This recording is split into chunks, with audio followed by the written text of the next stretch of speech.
લીધે ફળનું ખરણ ઓછું થાય છે। અને ખાસ કરીને મિત્રો એક મહત્વની દવા અને મહત્વના એક હોર્મોન્સ વિશે જ્યારે તમને વાત કરીએ, હોર્મોન્સ ઇમ્બેલેન્સની આપણે જ્યારે ચર્ચા કરવા જઈ રહ્યા છીએ ત્યારે મિત્રો ખાસ કરીને અંદર એક ઓક્સિન નામનું હોર્મોન્સની ઘટ પડતી હોય છે। જ્યારે વટાણાના દાણા જેવડી કેરી થાય, વટાણા અથવા તો ચણા જેવી જે કેરી થતી હોય છે, એ ગાળાની અંદર હોર્મોન ઇમ્બેલેન્સ થાય અને એના કારણે તમારું ફળ બનવાનું અટકી અને વટાણા જેવડા ખાગથી જે વટાણા જેવડા તમારા ફળ છે એ ખરી જતા હોય છે। એના માટે આલ્ફા નેપ્થેલિક એસિટિક એસિડ અથવા તો નેપ્થેલિક એસિટિક એસિડ કરીને હોર્મોન્સ આવે છે। 4.5% એસએલ નામનું દ્રાવણ આવે છે, બહુ સસ્તું આવતું છે, 100 થી 125 રૂપિયામાં 100 ml આવે છે। તેમાં 4 થી 5 ml નાખવાનું છે એક પંપની અંદર।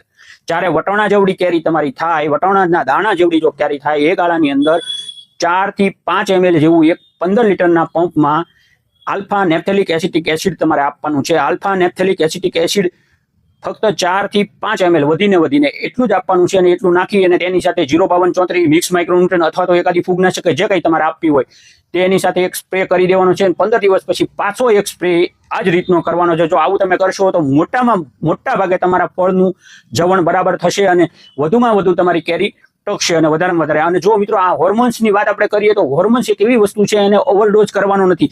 3.5 થી શરૂ કરી અને 5 ml સુધી જ આપવાનું છે, એથી વધારે નથી લેવાનું। કેમ કે વધારે પડતું જો આપી જશો તો તમારી જે ફળ જે છે નાની ખાખી છે એ દાજી જશે અથવા તો વધારે પ્રમાણમાં ખરી જશે। એટલે કોઈ એનો વધારે ઓવરડોઝ તો બિલકુલ કરવાનો નથી, ખાસ યોગ્ય માત્રામાં રાખવાનું છે। અને વટાણાના દાણા જેવડી કેરી થયા પછી જ તમારે એને પિયત પણ આપવાનું શરૂ કરવાનું છે।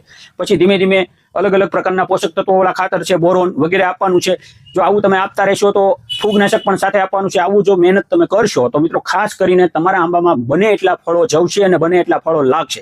જેટલો મોરમાં દેખાય છે એટલું તો કોઈ કાલે શક્ય જ નથી, પણ એક ઝુમખાની અંદર વધુ 1 થી 2 ફળ જો તમારા ટકી જાય ને તો તમારો આંબો ભરપૂર ઉત્પાદન આપશે મિત્રો।